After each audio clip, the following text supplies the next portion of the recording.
former CIA officer and FBI agent Tracy Walder and retired FBI agent Robin Dreeke. Robin, I want to start with you as we hear the governor respond and his close tie to several of the people who were involved this morning. It just goes to show that these things happen anywhere, anytime, and anyone can be impacted, even if you are the governor of a state who today lost a friend.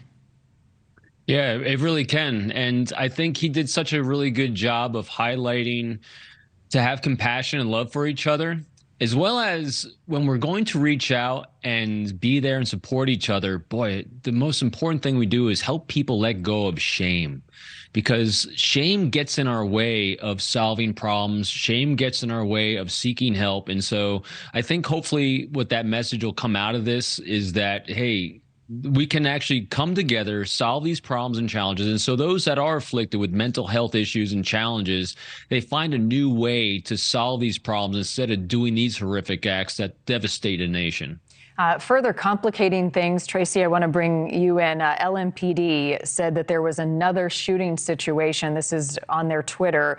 They say there is no active aggressor at JCTC. It was on 8th and Chestnut Streets in Louisville. They're confirming that there was a shooting outside and the suspect fled prior to police getting there. They are now setting up a second media staging area to address this ongoing situation. Talk about the investigation into the events of this morning and now just fear and concern in the community for this local law enforcement department.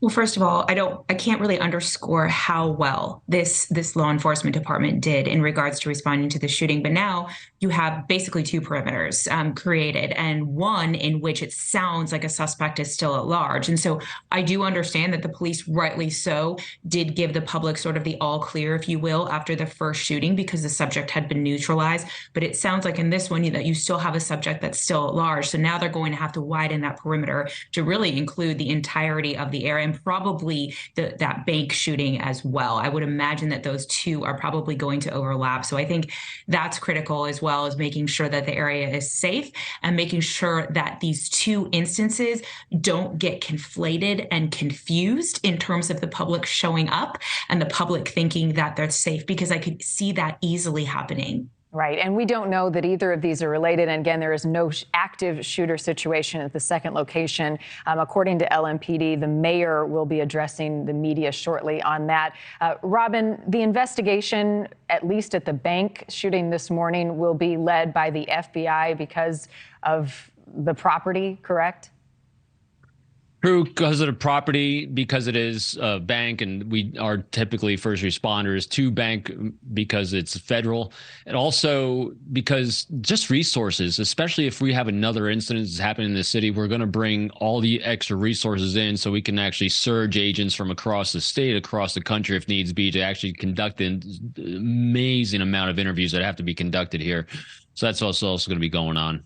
We can't say this enough, but Tracy, I interviewed a witness a moment ago who was in an apartment building across the street from the bank, and she said she saw law enforcement immediately show up, guns drawn, ready to go into that situation. And we're hearing again about the heroic actions, not waiting and running into the face of danger from police in this situation, undoubtedly saving lives.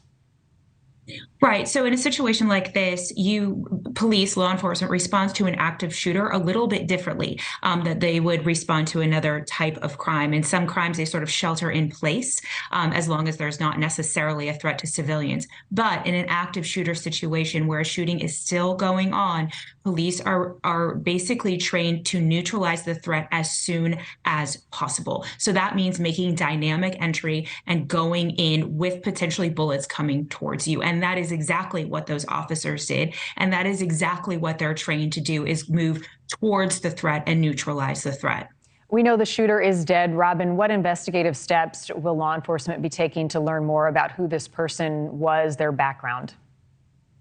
Everything. Lots of interviews, lots of scouring of social media, looking for connections that they have with the individuals that they looks like were targeted inside the bank, looking at other connections outside of those as well. You know, the fact that I think it's challenging, also knowing that the governor knows someone that was killed inside the bank there. So that'll be an interesting connection that they might explore as well, because this is, it's a tight-knit community inside that bank. And also the fact that they gained access to the building prior to the bank being opened, that's also a little unusual. So how they gained access, all these things are things they're going to be looking at, but it's a vast amount of information.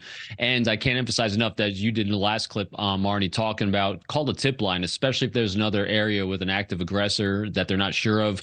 Call that tip line. If you see something, say something stands out from the normal in your life, just call it in. Yeah, thank you for watching. Go to newsnationnow.com to find News Nation on your television provider. And don't forget to click the red subscribe button below to get more of News Nation's fact-driven, unbiased coverage.